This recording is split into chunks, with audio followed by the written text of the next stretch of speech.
Hello? Hello? Dah ramai lagi? Macam mana nak tunggu tak ni? Mulalah. Habis. Oh tu. Tadi siapa tak? Anas. Darwish Zakwan.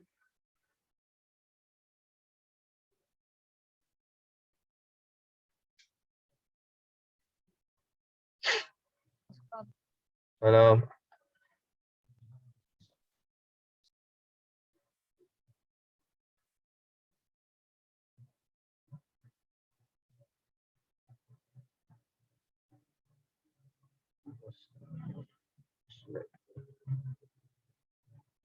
Okey, buka muka surat 20. 20 kan? Buka muka surat 20.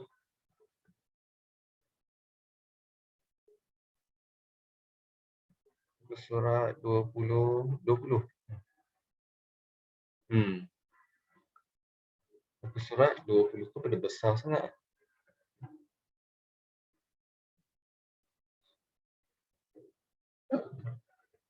Okey. Ulang sikit. Hari tu kita dah belajar sifat-sifat wajib bagi Allah. Jadinya Allah ni, ingat semua.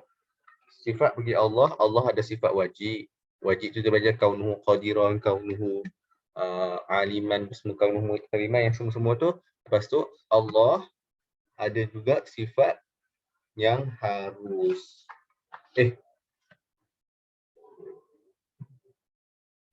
Allah ingat, Allah ada sifat wajib. Kan, kaunuhu qadiran, kaunuhu aliman, kaunuhu mutakaliman, kaunuhu apa lagi? Kaunuhu muridan, semua tu kan. Lepas tu, dan juga ada Allah ada sifat yang mustahil. Sifat mustahil Ustaz kata apa? Sifat yang tak mungkin ada pada Allah. Tak patut ada pada Allah. Tak tu semua dia lah tu. Maksud dia, bukanlah Allah.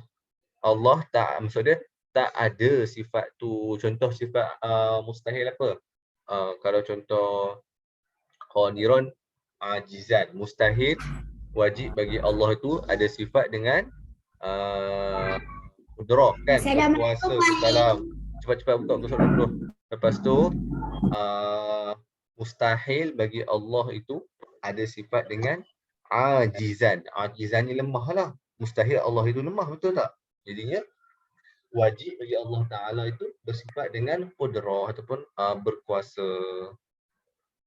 Okey, yang tu ingat ada Allah ada sifat wajib dan sifat mustahil. Kan, sifat wajib mesti ada pada Allah. Mustahil sifat yang tak mungkin, tak tu semua semua tu bukanlah untuk Allah. Lepas tu yang seterusnya, sifat yang seterusnya kita panggilkan sifat harus ada pada Tuhan. Ada juga ingat, ada 3 sifat. Wajib, mustahil dengan harus. Wajib, mustahil dengan harus. Wajib, mustahil dengan harus. Okey, hari ni kita nak ulang sikit bab harus. Harus ni dah belajar dah hari tu. Saja nak ulang bagi je. Ingat, harus ni, maksud dengan harus ni apa? Muka surat 20. Dah buka ke? Tak buka, tengok depan, tak apa. Okey.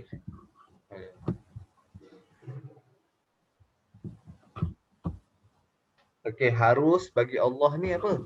Harus, Ustaz baca ni. Harus bagi Allah menjadikan sesuatu atau tidak menjadikan. Ni kita panggilkan mungkinat. Barang yang boleh jadi ataupun barang yang tak boleh jadi. Dia ada probability ataupun ada kemungkinan benda tu boleh jadi ataupun tak boleh jadi.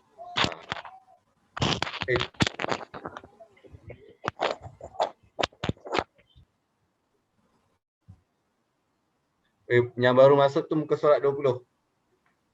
Okey, ingat. Yang harus ni bagi Allah ni, harus bagi Allah itu, harus ni maksud apa? Allah ni boleh menjadikan dan tak boleh menjadikan. Contohnya, harus bagi Allah ialah apa?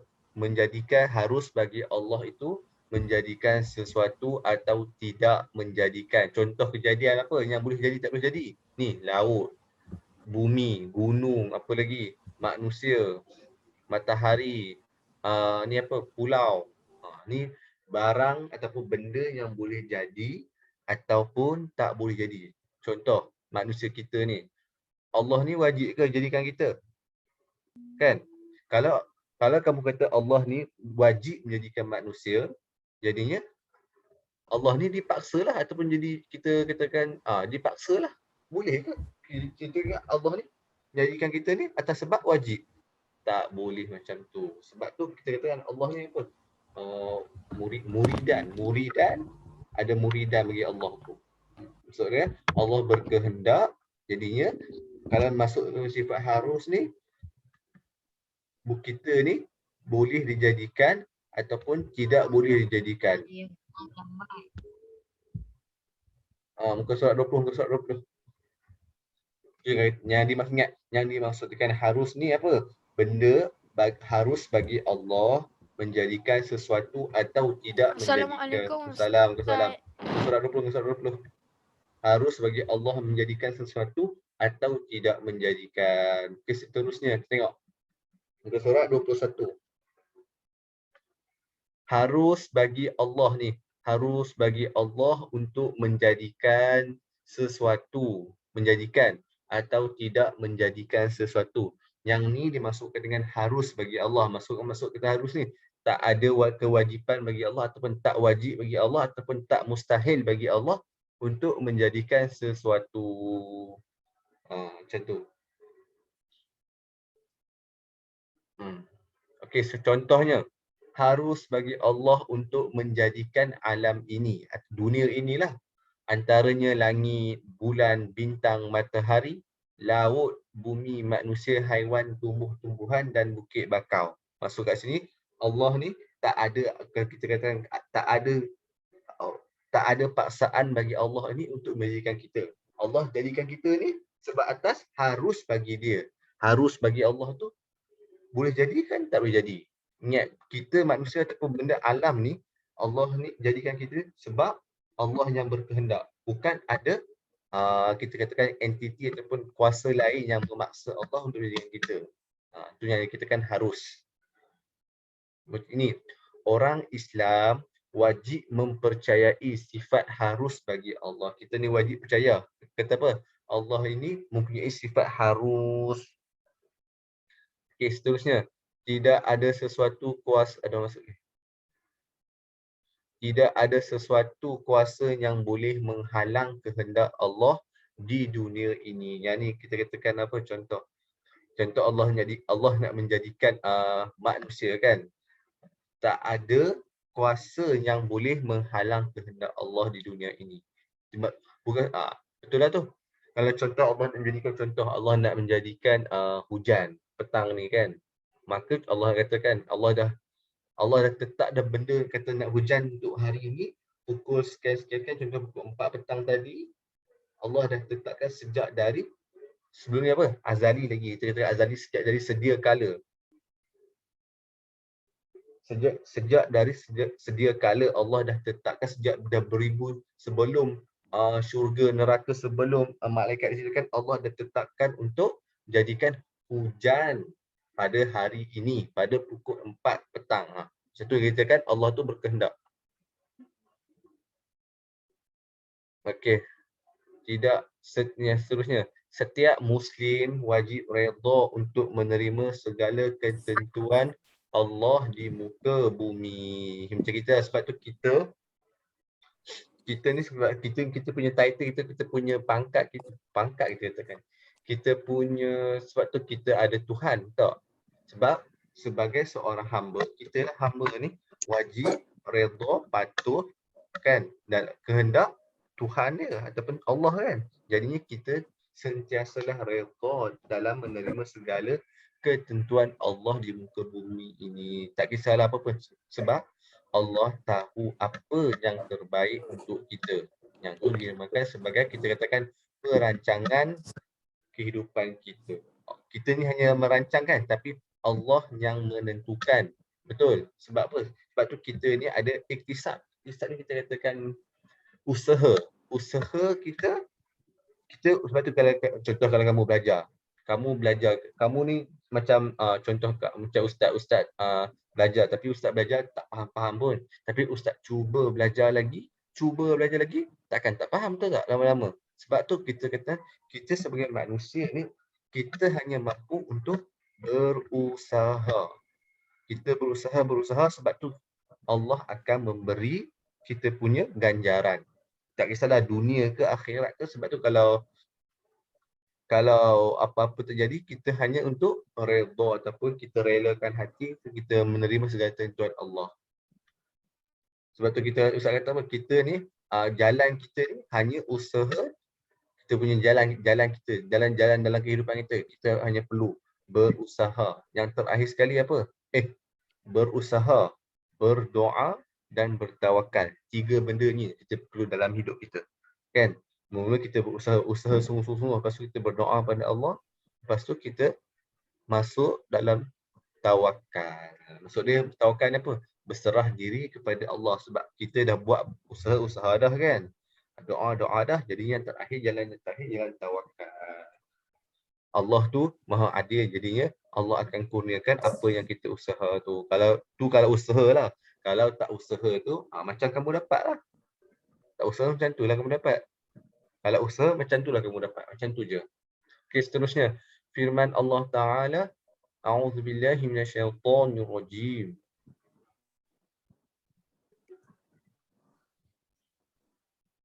Innama amruhu idza arada syai'an an yaqula lahu kun fayakun. Innama amruhu idza arada syai'an an yaqula lahu kun fayakun. Ni selalu kita baca kan dalam surah Yasin. Surah Yasin yang baru masuk muka surah 21. Maksudnya sesungguhnya, innama ni maksud sesungguhnya, amruhu keadaan, kekuasaannya, amruhu ni iza maksud dia apabila, arada syai'an, ia ni merujuk ke siapa? Allah lah. Ia ni apabila Allah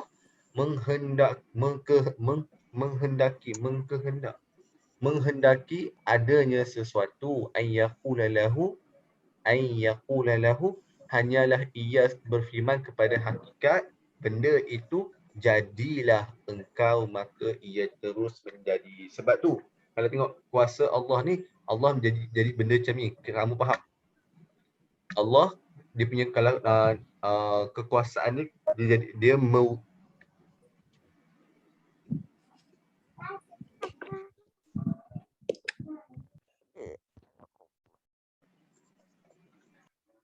Allah ni apa? Dia kuasa dia menjadikan dan meniadakan. Kalau kita manusia ni, kita ni mengadakan. Kita kena membuatkan. Kita ni banyak peringkat tau. Allah ni ada dua je. Dia meniadakan dan menjadikan. Dua tu dia macam contoh Allah nak apa? Allah nak bumi. Pak, Allah jadikan bumi. Macam tu saja. Macam tu sebab tu Allah kata apa? Kun fayakun. Kun fayakun. Dia kata contoh Allah kata kun fayakun, jadi bumi, pup, jadi terus. Tak ada kita katakan tak ada pemprosesan. Macam kita contoh, kita nak jadikan macam mana nak kita? Kita nak jadikan kerusi. Betul tak? Contoh kita nak buat kerusi kan. Kita kena pergi ambil kayu dekat hutan dulu. Itu proses yang pertama kita. Kita kena pergi cari kayu dekat hutan. Lepas tu kita kena tebang pokok. Lepas tu kita kena hiris kita panggil. Potong kayu kecil-kecil. Jadinya banyak proses-proses kita sebelum nak menjadikan sebatang ataupun sebuah kayu, sebuah kerusi tu. Allah pula, sebab tu Allah kata apa? Kun fayakun kat sini maksud dia, puk, jadi terus. Allah kata, jadi kerusi tu, ataupun jadi bumi tu, jadi terus. Jadi maksudnya dari ada ke tiada terus. Jadi ada ke ada. Dari tiada kan. Jadi contoh kosong tak ada apa kan dunia ni, puk, Allah kata, jadi langit, puk, jadi terus macam tu. Kun fayakun. Macam kita, sebab tu nak kata kekuasaan Allah ni melebihi apa-apa yang ada sekalipun dekat dunia. Sebab tu kita katakan Allah ni Tuhan kita, ataupun bersifat dengan kaunu ta'ala apa? Qudrah ni apa? Berkuasa maksudnya berkuasa daripada segala apa yang dia nak. Macam tu. Nampak? Contoh saya kata kita manusia, kita nak mengadakan atau nak sesuatu ataupun nak mengadakan sesuatu. Macam saya kata tadi, kita kalau nak buat kerusi tadi, kita kena tebang pokok, kita kena pergi cari pokok. Kita kena apa lagi? Tebang pokok, potong-potong kecil-kecil, kita kena apa lagi? Kena rincik macam itu.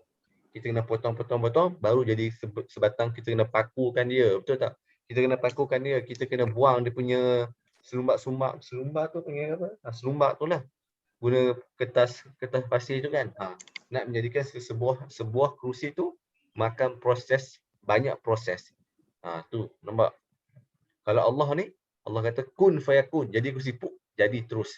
Dari ada jadi tiada ke ada terus. Tanpa ada sebarang proses. Faham macam tu lah. Okey.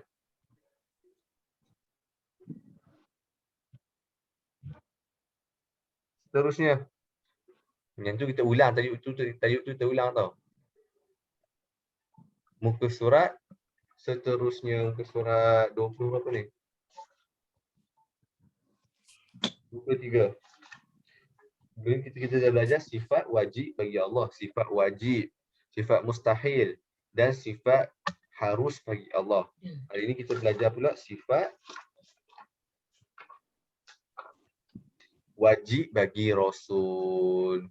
Ni hari tu yang exam periksa hari tu. Ramai juga yang sangkut wajib bagi Rasul. Okey, tengok. Ingat, sifat wajib. Ingat, sifat wajib. Jadi masuk wajib ke sini kata apa? Mesti ada, kena ada pada Rasul. Mesti ada pada Rasul. Mesti ya. Mesti tu wajib. Faham lah? Okey. Ustazah, apakah sifat yang wajib bagi Rasul? Ingat, sifat wajib bagi Rasul ada 4 sahaja. Tak lebih, tak kurang. Mesti ada 4 ni. Nak jadi seorang Rasul, mesti ada sifat ni. Apa? Yang pertama, as-sidqu. Kita tengok dia punya maksud dia. Sekarang dengar dulu. Tengok heja macam mana as-sidqu ni. Tengok heja macam mana. Alif, lam, sad, dal, qaf. As-sidqu. Lepas tu yang kedua, al-amanah. Al-amanah. Al-amanah. Al-amanah. Yang seterusnya, at-tablighu. Tabligh tu ni. Tablighu. At-tabligh. Tengok hijau macam mana? Ta, alif, lam. Alif, lam, sukun. Ta, ba, lam, ya, ghin. At-tabligh. Dan yang terakhir, al-fatanah. Ingat, Rasul ada 4 sifat wajib bagi Rasul. Ada 4 ni sahaja. Yang tu je. Ingat, as-sidqu. Sidqu, sin, sya, ta, fa. Sin, sekejap. Pen. Sin. Kamu ingat ni je, contoh. Mana dia? Pensel. Teks lah kan. Okey.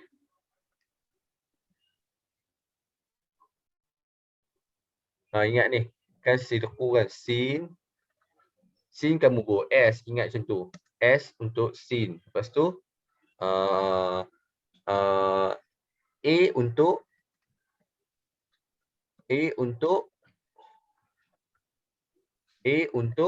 amanah. Lepas tu ta T. T untuk tabligh. Fa F. Start, kamu ingatlah staff kan? Staff, sat. Kenapa staff lah? Dia kena ikut susunan. Staff.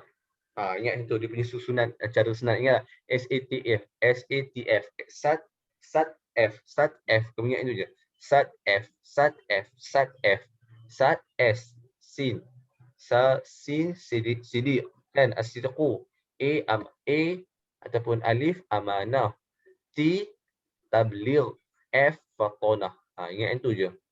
S sat F, sat F. Kamu sebut F lah. Sebut sat. Sebut sat F lah. Sat F, sat F, sat F. Ingat tu je. Sat S, sidqu. A amanah. T tabligh. Fa F fatanah. Okey, yang tu je. Okay, kita tengok dia punya maksud pula muka surat 24.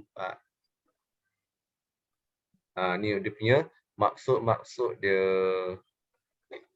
Tengok as-sidqu. As-sidqu bermaksud dengan apa? Benar. Wajib, maksud dia wajib bagi Rasul itu bersifat dengan as-sidqu, ataupun wajib bagi seorang Rasul itu bersifat dengan benar. Benar maksud kat sini tak pernah bohong. Tak pernah bohong.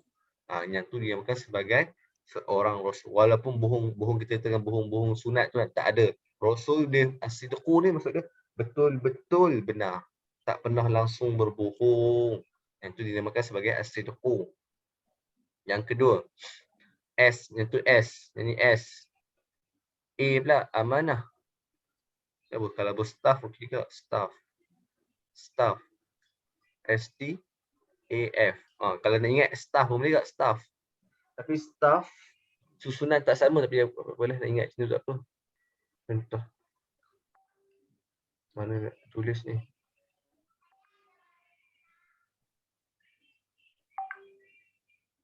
Clear or drawing. So staff. S, S untuk sidik kan? Untuk sidik. Sidik. Sidqu. Lepas tu S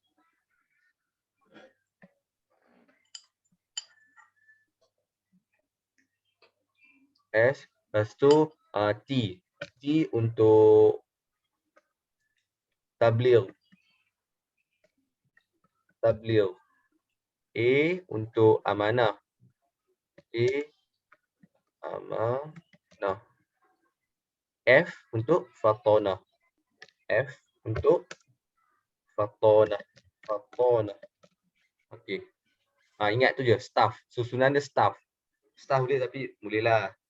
Ni cara nak ingat je. Staff. Tengok pertama, as-sidqu. Nabi itu wajib bersifat dengan as-sidqu, benar. Yang kedua, amanah. Amanah. Amanah. Nabi itu mesti bersifat dengan amanah. Amanah ni apa? Tak mungkin janji, kan? Tak macam-macam lah. Tak tu semua berkaitan dengan amanah. Tu ni katakan sifat amanah. Yang seterusnya, tabligh. Tabligh ni maksud apa? Menyampaikan. Sebab tu apa? Setiap Rasul akan menerima wahyu. Jadinya wajib bagi Rasul itu mesti ada sifat dengan tabligh. Dia kena menyampaikan wahyu itu kepada semua seluruh umat-umat dia. Macam Nabi kita. Nabi kita dapat wahyu Quran kan? Al-Quran kan? Jadinya kan Nabi menyampaikan Al-Quran itu kepada seluruh umat-umat dia. Sampai kita lah. Sebab tu kita dapat macam Quran kita dapat membaca dan mendengar Al-Quran sekarang ni. Tu disebabkan sifat wajib ataupun sifat tabligh lah yang ada pada Rasul tu. Dan yang terakhir, Al-Fatonah. Fatonah maksudnya bijaksana. Menjadi seorang Rasul ni mestilah berbijaksana. Kalau kita tengok cerita-cerita macam Nabi Muhammad bijaksana. Contoh macam kisah apa? Kisah Nabi Muhammad masa Kaabah jadi banjir tu kan, yang pembesar-pembesar Quraisy ataupun bangsawan-bangsawan Quraisy tu nak letakkan Hajarul Aswad dekat tempat dia lah, Hajarul Aswad keluar kan. Jadinya lepas dia orang bina balik Kaabah tu, Kaabah musnah, dan jadinya lepas dia orang dah siap bina Kaabah semua, dia orang nak letakkan Hajarul Aswad tu ke tempat dia balik. Jadinya Nabi buat macam mana? Nabi Muhammad menghamparkan ataupun membentangkan kopi serban dia, setiap orang tu pegang. Jadinya itu menunjukkan apa? Kebijaksanaan Nabi Muhammad. Bukan tu sajalah, banyak lagi antara peristiwa dia. Itu salah satu peristiwa menunjukkan Nabi Muhammad itu seorang yang bijaksana. Rasul lah, 25 rasul tu semua bijaksana. Okey. Ni peristiwa tu lah. Ni baca dah ni kan. Baca lagi. Muka surat 29 baru yang Ni baca dah kan? sana. Oh ni Ustaz baca dah betul kan? Tak apalah Ustaz ulang lagi, tak apa pun. Kita baca je kisah ni. Ustaz baca, kamu dengar je.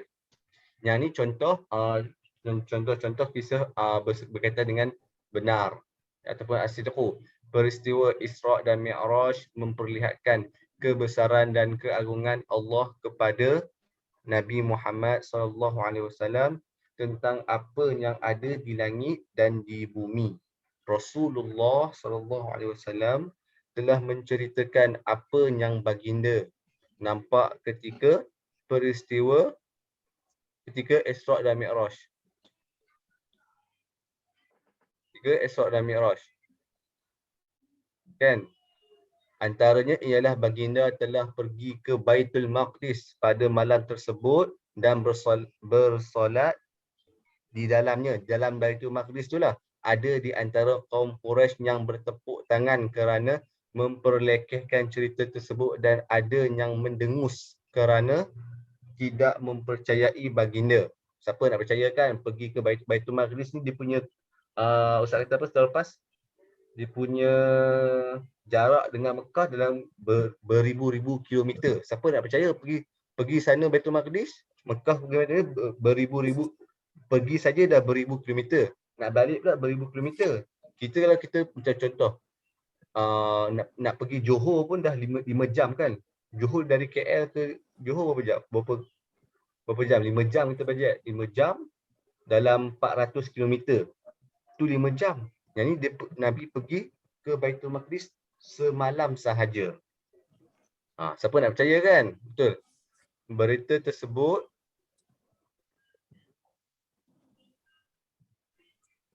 tersebar di Mekah, maka orang Quraisy bertemu Saidina Abu Bakar radhiyallahu anhu untuk bertanyakan tentang pendapat beliau. Kemudian Saidina Abu Bakar mengaku kebenaran cerita tersebut setelah dijelaskan oleh Nabi Muhammad SAW. Pada ketika itu, orang musyrikin berada di keliling Saidina Abu Bakar radhiyallahu anhu yang sedang meminta penjelasan baginda. Maka Nabi Muhammad menjelaskan kepada Saidina Abu Bakar dan memberitahu sifat-sifat Baitul Maqdis supaya orang musyrikin juga dapat mendengar tentangnya dan mengetahui kebenaran berita yang telah disampaikan oleh baginda sallallahu alaihi wasallam. Yang tu kita katakan sidqu. Yang tu sebab tu lah, walaupun cerita itu macam ni lah tak masuk akal kan. Nak pergi ke Baitul Maqdis beribu-ribu kilometer tapi esok dah sampai dah ke kota Mekah. Siapa nak percaya kan? Tapi yang kita perlu percaya, ingat Nabi ni apa? Ada sifat wajib bagi Nabi ni apa? Bersifat dengan as-sidqu. Jadinya apa sahaja yang Nabi sampaikan, apa sahaja yang Nabi cakapkan, ia adalah perkara yang benar ataupun as-sidqu. Yang tu sahaja. Okey, nanti kita sambung pula yang seterusnya. Al-amanah. Ustaz nak ulang sebab hari tu banyak yang dia sifat mustahil, 29 sifat mustahil.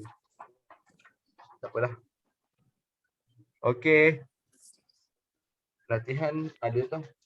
Latihan sampai muka surat berapa hari tu? Tengok. Buku inovatif tu.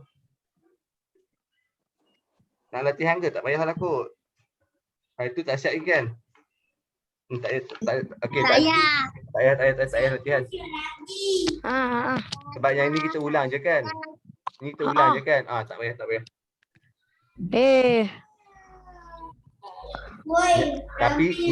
Tapi siapkanlah yang kerja-kerja sebelum ni tu. Siapkan kerja-kerja sebelum ni. Sebelum ni dah siap. Dah siap, tak payah buat kerja. Yang tak siap lagi kerjakan.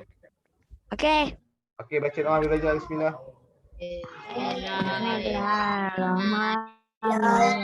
Allahumma inni as'aluka ma lam tanfa'u ilayya fi waqti hajati wa la tahzini